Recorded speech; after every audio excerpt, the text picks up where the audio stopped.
Маленький инсайт про Янушкевича. Твои суседкі Агнеса і Лігіта гатуюць сялёдку са смятанай, а твая маці робіць дранікі. У маім жыцці з'явіўся пратэст. Па што ідзеш вучы, гэта вельмі моцнае ўражанне. Маленькі сакрэт, пачалося ўсё з Заміровскай Тацяны. Які спрос на беларускія кнігі, як прадаюцца? Маліваныч таксама спяваў з намі з усімі разам песняроў.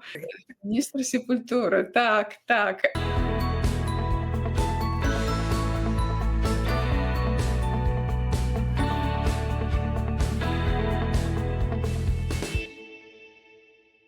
Вітанкі, сябры! З вами Воля Броман, гэта канал Аба, рубрыка «З намі цікава». І сёння да мяне ў госці завітала беларуска Сан-Францыска Анастасія Мутунгі.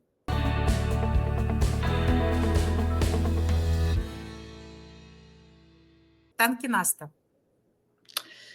Усім вітанкі. Дзякуй. Дзякуй за гэтую сустрэчу, за размову. Дзякуй, што ты пагадзілася. Наста, вось раскажы нашым гледачам, вось хто цябе не ведае, магчыма, у Сан-Францыска беларусы цябе ведаюць, астатнія не. Адкуль ты з Беларусі, чым ты займаешся ў ЗША, як даўно ты жывеш тут?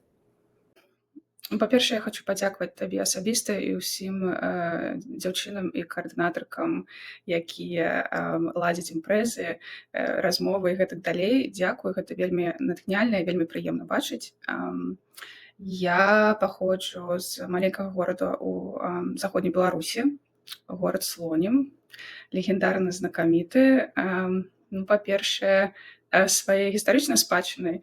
Гэта, канешне, Агінскі, яго паланез, які кожны чуў у дзяцінстве нават зараз. І, канешне, музычныя тэатры, знакамітыя па ўсёй Еўропе. На жаль, знішчаны. Зараз, акрамя замчышча ў Слоніме, ты не знойдзеш нічога, што б магло распавесці пра ўсе гэтыя залатыя часы. Але так, гэта вельмі цікавы мікс старажытнай спадчыны і, канешне, савецкай. І сама забудова гарадская вельмі адпавядае старажытнай забудове ўсіх еўрапейскіх гарадоў. То бок, гэта плошча і вакол яе розныя храмы. 5 хвілін пешам ты трапіш у хрысціянскі храм, 5 хвілін гэта каталіцкі храм, 5 хвілін гэта сінагога і, мабыць, недзе 10 хвілін і ты будзеш у мячэці. І гэта, мне падаецца, яскравы прыклад беларускай талерантнасці і як гэта ўплывае на твоё станаўленне, на твоё бачанне сусвету. І вось у такім асяроддзі праходзіла маё дзяцінства. У Сломе менавіта я апынулася недзе гадоў 5, бо до таго мы жылі ў Латвіі. І гэта таксама, мне здаецца, паўплывала на маё меркаванне, бо з дзяцінства ты бачыш і ведаеш, што гэта абсалютна нармальна, калі твайго брата клічуць Ілья, а твайго лепшага сябра клічуць Эльдар. Ці калі на камунальнай кухні твои суседкі Агнеса і Лігіта гатуюць сялёдку са смятанай, а твая маці робіць дранікі, і ўсё гэта адбываецца у некай атмасферы сяброўства і гавораць на міксе латышскай і расійскай мове. І таксама, мне падаецца, паўплывала. Потым ужо недзе ў сярэдняй школе, мне падаецца, быў гэты... У маім жыцці з'явіўся пратэст як з'ява. Але калі паразважаць на гэту тэму, здаецца, што ён заўсёды быў, бо я памятаю, што куды ты не пойдзеш, у горадзе ўсюды налепкі. Налепкі зубра. Я помню таксама ў нашай хаце на дзвяру прыбіральні быў вернісаж гэтых налепак. І галоўная там была налепка з вусатым смайлікам, і было напісана «Зона вольная ад лукашызму». Вось. І потым недзе напрыканцы сярэдняй школы я ўжо была журналісцкім такім дзіцячым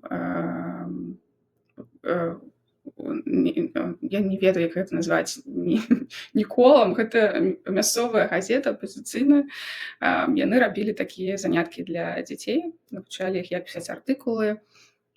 І вось тады менавіта я пазнаёмілася з журналістамі, якія працуюць у незалежных выданнях.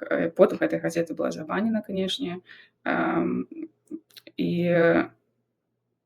так, у студэнцкія годы ўжо першае, што было зроблена, калі я пераехала ў Мінск навучацца, гэта знайшла сябе сяброў сярод маладога фронта. І адтуль пайшлі ўсе гэтыя сяброўствы, плошчы, пратэсты і гэтак далей. І менавіта гэта нейкія падзеі, якія здарыліся пазней, правялі мяне ў ЗША. Слухай, Наста, вось як я пра цябе даведалася, у нас у АБА ёсць Надзея Нортан, гэта вялікая беларуса Сан-Францыска. І яна заўсёды з такім захапленнем пра цябе расказвае, што вось ёсць у нас там у Сан-Францыска кнігарня «Глобус», і там Наста, беларуска, прасоўвае беларускія кнігі і беларушчыну там. Вось ці можаш ты расказаць, чым вось пра сваю кнігарню «Глобус», дзе ты працуеш, што гэта за кнігарня і што ты там робіш? Ой, з вялікім задавальненнем, бо я вельмі люблю гэта месца, і ўсё, што датычыцца менавіта кнігарні, ўсё мае некую чароўнасць. Бо шчыра кажучы, 10 гадоў я пражыла ў Сан-Францыска, я нават не ведала, што гэта кнігарня існуе. У то бок, што калі мне былі патрэбныя кнігі, я замаўляла іх з Менску, я замаўляла іх яшчэ з нейкіх другіх іншых краін. Але у мяне не было ніякай інфармацыі аб тым, што гэтая кнігарня існуе. І вось аднойчы яна мяне знайшла. Менавіта ўсё ў маім жыцці ідзе не па плану, але са знакам плюс. Так вось, да, ў пандэмію мне напісала ліст канцэртная менеджерка па імпрэзам майго мужа. Яна ў той час працавала таксама ў кнігарні, у адной з старажытных кнігарняў горада. І трэба адзначыць, што Сан-Францыска вельмі любіць вось гэтую старыну, легасі, так? І яна мне напісала, бо я менавіта адзіная з яе колак, хто размаўляў па-расійску. І вось яна пазнаёмілася з менеджеркай менавіта «Глобусу». І тая распавяла, што яна шукае супрацоўніка. І супрацоўнік было выдатна, калі ён ведаў дзве мовы, ангельскую і расійскую, бо гэта гістарычна склалася, што гэта кнігарня прадае кнігі на славянскіх мовах. Гэта было больш за ўсё расійская, трошкі польская, бо была ўладальніца, прыехала з Польшы менавіта. І так, ну на ангельскай, канешне. Я была здзіўлена, і таксама трошкі было сумна, бо гэта вельмі маё, то, што мне падабаецца. Мне заўсёды бавілі бібліятэкі, кнігі, чытанне, пісанне. І я тады адказала мужу, што, на жаль, калі б не гэтая пандэмія, не школа, якая трэба навучаць дзяцей з дому, я б, канешне, можа быць, паспрабавала. А так гэта абсалютна немагчыма. І ён тады мне сказаў: калі ласачка, паспрабуй, я патрымаю, я буду дагляджаць. І так я апынулася там на 2 тыдні спачатку, у нядзелю, і потым з цягам часу мне прапанавалі пазіцыю менеджеркі, і я яе, канешне, прыняла. І вось з таго, менавіта недзе з 20-х, пры канцу 20-го года, я за ўсё адказна ў гэтай краме. І, канешне, калі з'явілася магчымасць замаўляць і прывозіць кнігі на мове, бо заўсёды трэба значыць, што гэта крама была куплена ў 18 годзе, і ў яе новы уладальнік, і ў уладальніка ўжо былі тады намеры неяк пашыраць мовы кнігі на розных мовах. І таму мы пачалі з беларускай, былі кнігі ў нас на грузінскай, і зараз гэта ўсё пашыраецца. У нас кнігі на украінскай мове, у нас кнігі неўзабаве будуць на армянскай мове таксама. То есть мы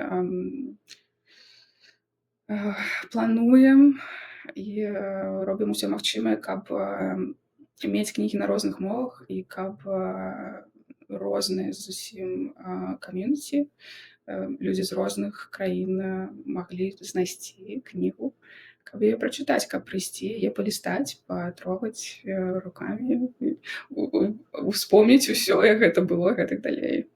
А вось гэта то, што там ёсць кнігі на беларускай мове, ты лічыш гэта вось такі вось загад уладальніцы, бо яна хацела пашырыць мовы, ці ты там больш як амбасадор беларушчыны, які ведае там добра пра беларускую літаратуру і падказвае, прасоўвае гэта? Ці ўплываеш ты на нейкія прыняцце нейкіх рашэнняў там? Ну, хацелася б разумець, што так. Ну, на самой справе дачыненне да Беларусі у нашым калектыве маю толькі я. Не, хлусня. Зараз у мяне ёсць супрацоўніца, таксама Воля, чароўнейшая дзяўчына, таксама з Беларусі, з Віцебску, але яна апошняя далучылася да нашай каманды. Так, усе замоўлення ў асноўным беларускай кнігі на мне, таксама на нашым агенце, як я яе называю, якая едзе ў Мінск сама з чемаданам, пакупае гэтыя кнігі, ну і потым адсылае іх нам. Вельмі прыемна, што у нас з'явілася магчымасць замаўляць кнігі, як гэта называецца, у выгнанні, у выдавецтвах, якія знаходзяцца зараз па-за межамі Беларусі, і даволі буйных, такіх як Янушкевіч, такіх як Вясна. Кожны дзень адбываюцца нейкія маленькія перамогі. Вось зараз у нас ёсць магчымасць замаўляць, мы замаўляем. І так, гэтыя кнігі не толькі ў краме, мы таксама прапануем буйным пакупнікам, то бок універсітэтам, бібліятэкам, і вось гэта вельмі ўплывае увогуле на беларускую мову, на папулярызацыю беларускай мовы ў Амерыцы у тым ліку. І мне здаецца, што гэта вельмі важная перамога таксама.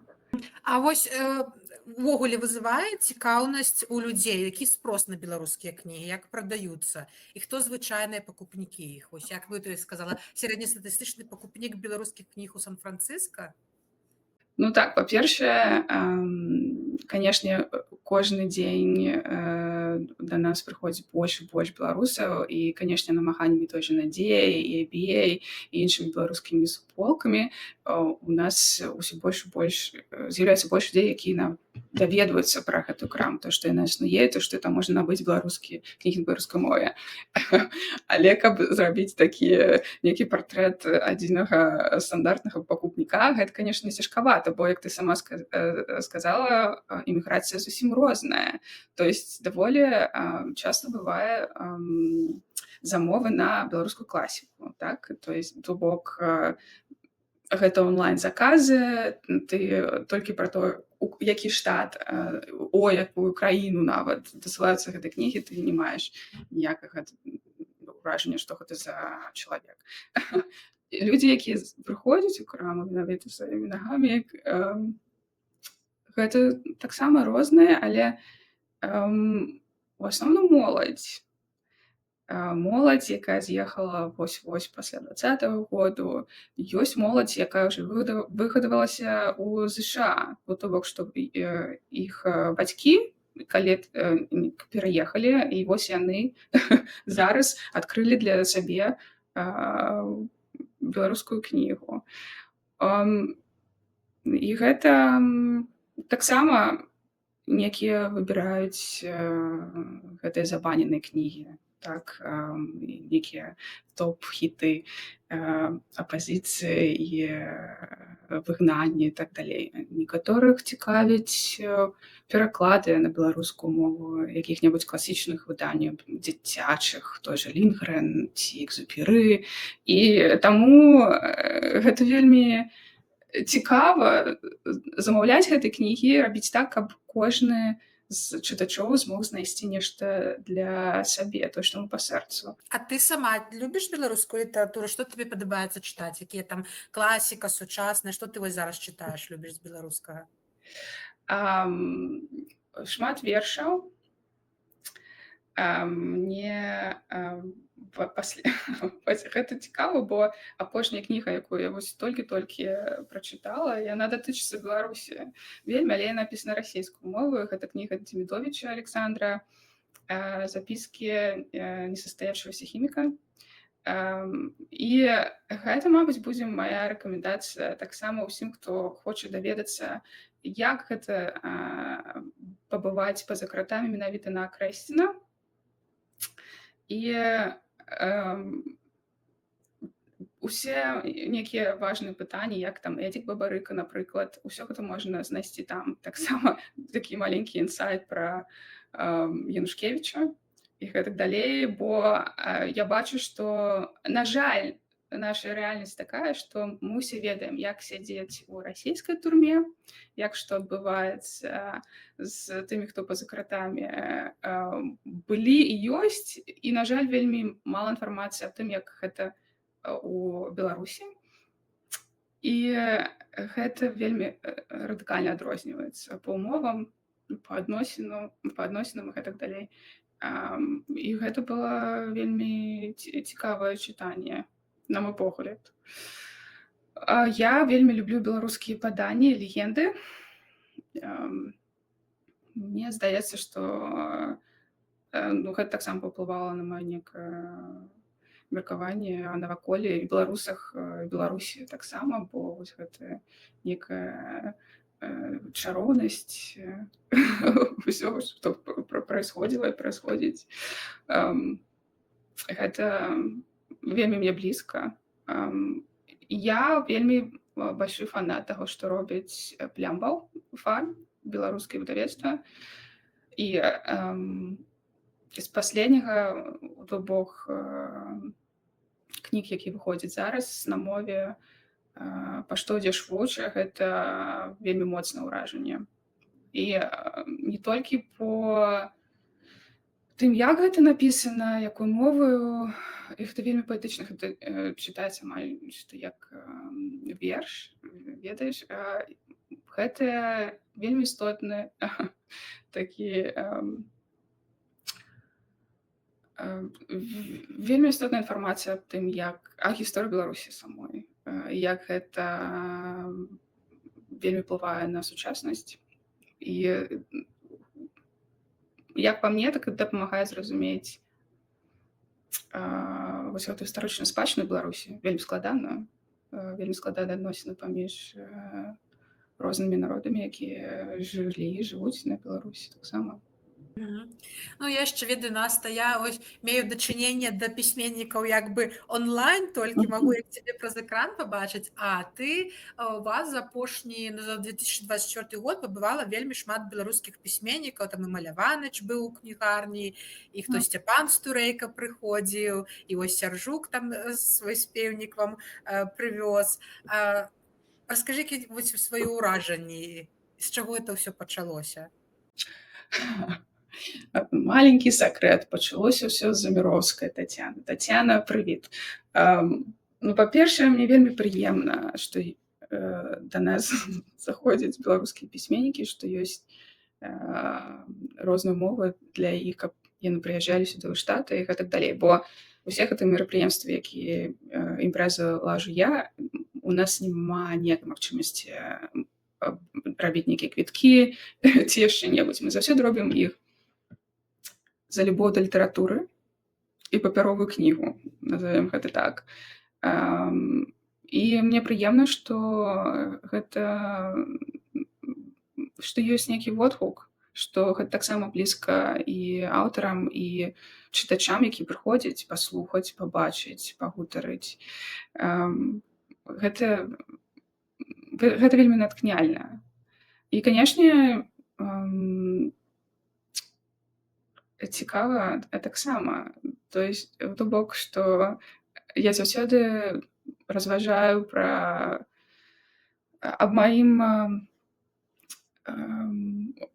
пісьменнікі, які прыйшоў да цябе, завітаў у госці, як аб чалавеке, у якога трэба запытаць нешта такое, каб ён не абурыўся, і ў той бок адкрыць яго з нейкай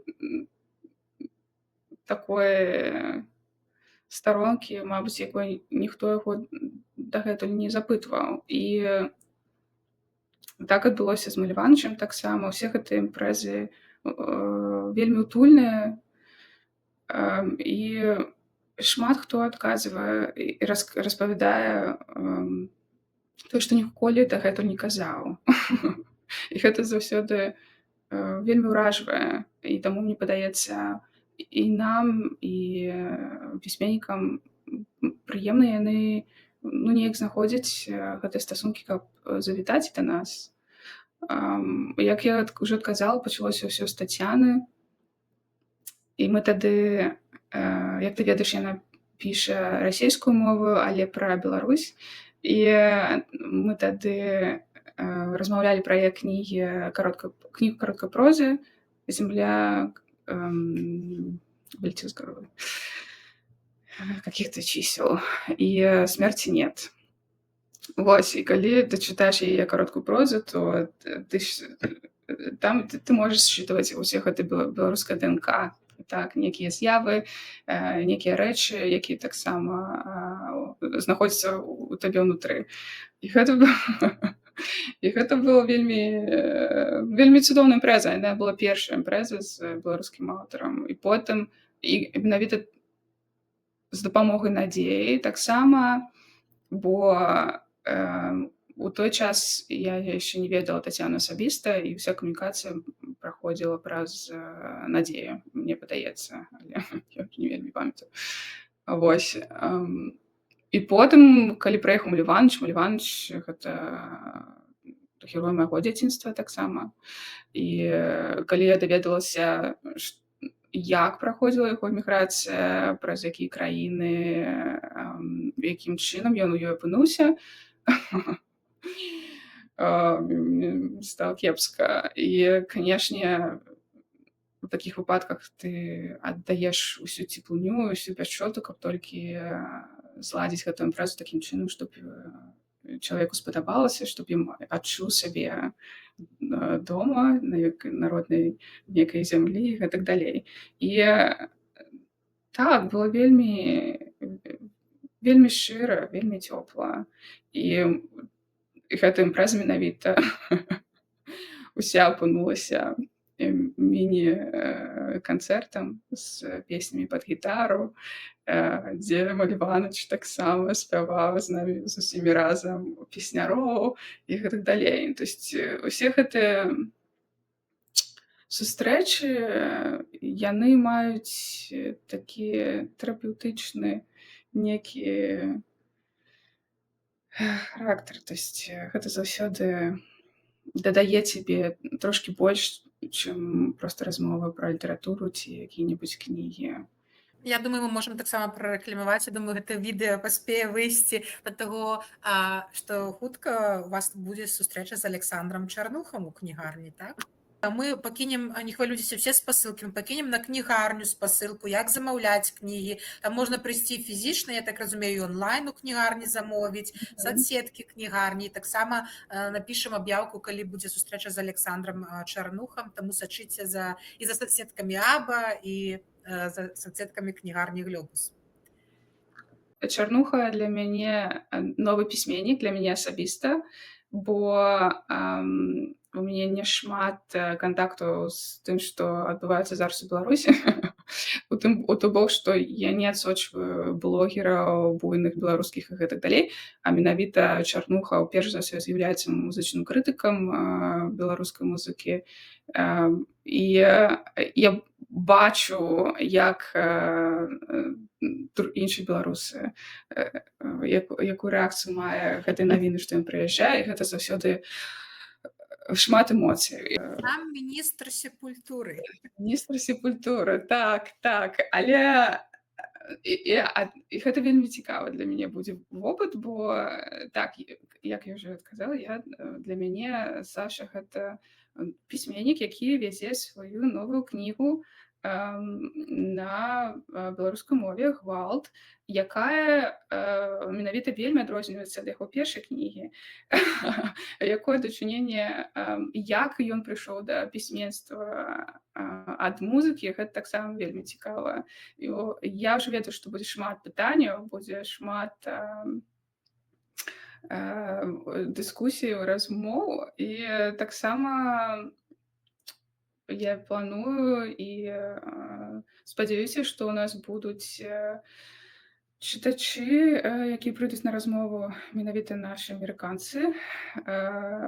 І гэта ўсё рыхтуецца на ангельскай мове таксама, і я не знаю, ці гэта большы сакрэт ці не, будзе невялічкае чытанне ўрыўка на ангельскай мове менавіта з гэтай новай кнігі Сашы «Гвалт».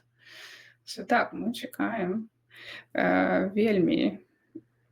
Ну вось бачыш, як па-рознаму у людзей вось здарылася гэта наша агульная траўма ў 2020, і кожны чалавек пачаў раскрывацца. Вось я сяджу, інтэрв'ю беру, мне падаецца, каб не 20-й год, можа гэта мы б такое не сустрэліся. Там Саша Чарнуха, ось у яго рэфлексіі ён напісаў 2 кнігі на вось гэтую тэму. Так што часам праз нейкі боль у нас нашы раскрываюцца таксама таленты.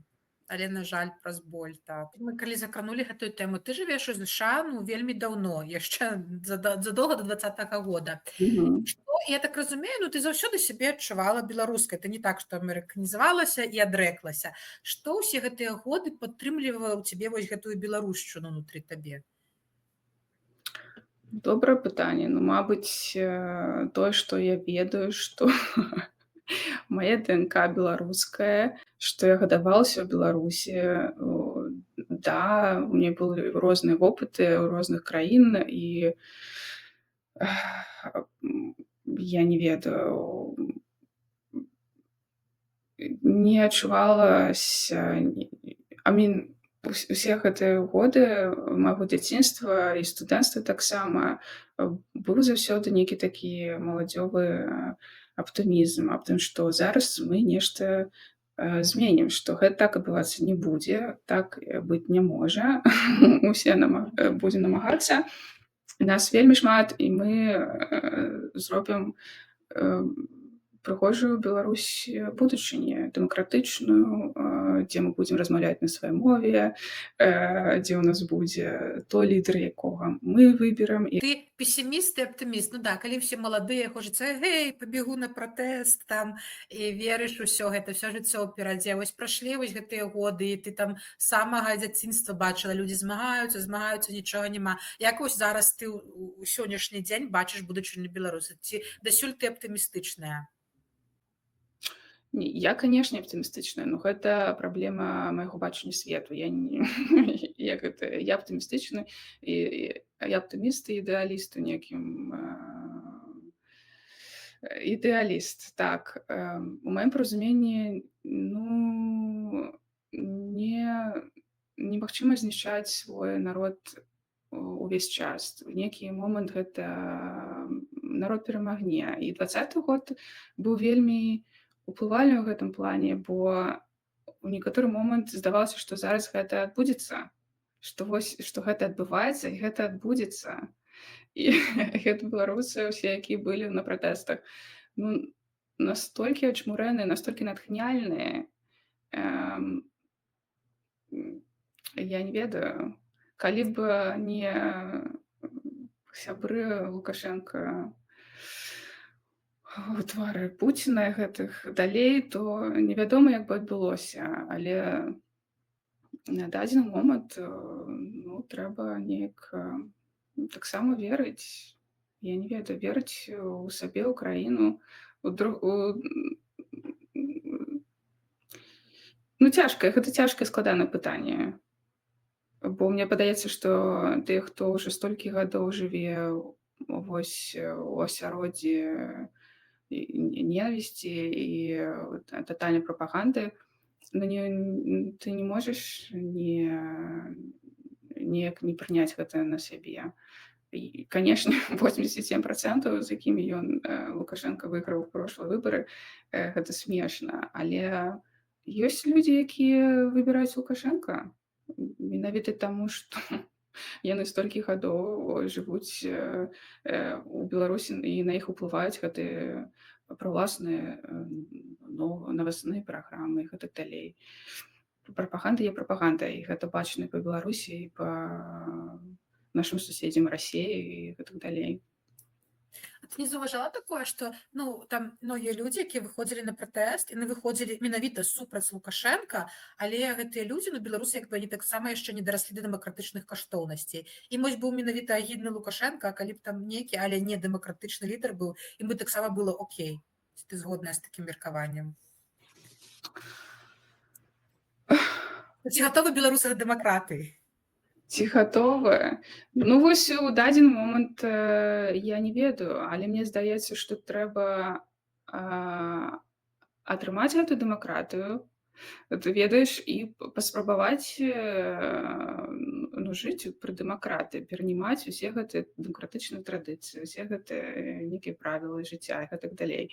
Бо мне падаецца, што зараз ужо дакладна ўсходняя Беларусь і заходняя Беларусь трошкі адрозніваюцца друг ад друга, бо менавіта нават са Слоніму бліжэй да польскай мяжы, чым да Менску, і ты заўсёды азіраешся на то, як жыве Захад, як яны рэагуюць на нейкія рэчы і гэтак далей. Ты праймаеш гэта ўсё. Калі ў цябе няма досведу і табе не з чым параўнаць, то табе падаецца, што так і трэба, што гэта як гэта ёсць. Таму калі вось жывеш у такім аўтакратычным таталітарным рэжыме, то што ты вакол сябе бачыш? Як асяроддзе, гэта асяроддзе, якога чалавека яно можа зрабіць. Беларусь будзе свабоднай. Гэта так, Беларусь будзе дэмакратычнай. Не ведаю, на якім гістарычным этапе гэта адбудзецца. Але зараз я бачу, што з усімі канфліктамі, якія зараз адбываюцца, усе гэта заходнім краінам ніякага няма ні паразумення, дачынення, ні жадання займацца Беларусі і яе нейкімі праблемамі і гэтак далей. Дзякуй табе, Наста, вялікі, што ты знайшла час і падзялілася сваімі думкамі і распавяла пра сябе, пра кнігарню. Спадзяюся, людзі, калі вы жывеце ў Сан-Францыска ці каля, вы абавязкова зайдзеце і скажаце: «О, Наста, прывітанне, я цябе памятаю па відэо», і размаўляеце па-беларуску ці на любой мове, якая вам зручна, і набудзеце, падтрымаеце беларускіх пісьменнікаў. Так, дзякую, Оля, за размову. Усіх чакаю ў краме, хто можа дайсці, хто не можа, калі ласка, дасылайце імэйлы, лісты ці тэлефануйце, гэта нескладана. І зноў мне вельмі прыемна займацца беларускай кнігай у Амерыцы. Мне прыемна бачыць усіх беларускіх чытачоў, знаёміцца з беларусамі, ладзіць імпрэзы. І я намагаюся, каб іх было значна больш. Канешне, з дапамогай усіх беларускіх суполак у ЗША і не толькі у ЗША. Дзякуй. Так, дзякуй, прыходзьце на чарнуху, хто ў Сан-Францыска. І да сустрэчы. Да сустрэчы офлайн у Сан-Францыска на імпрэзе і да сустрэчы онлайн на канале Аба. Мы будзем працягваць нашу рубрыку, так што, калі вам бяспечна, падтрымайце падабайкай, падпішыцеся на наш канал. Да сустрэчы, сябры.